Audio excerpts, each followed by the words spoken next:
بسم اللہ الرحمن الرحیم۔ صحیح البخاری حدیث نمبر 7277۔ حضرت عبداللہ بن مسعود رضی اللہ تعالی عنہ نے فرمایا، بدعت کے بارے میں حضرت عبداللہ بن مسعود رضی اللہ عنہ فرماتے ہیں،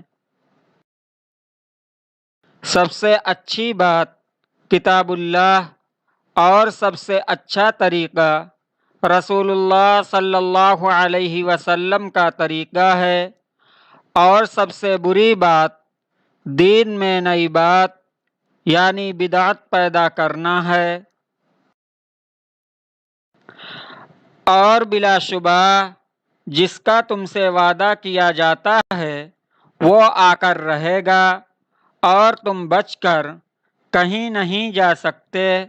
صحیح البخاری حدیث نمبر 7277۔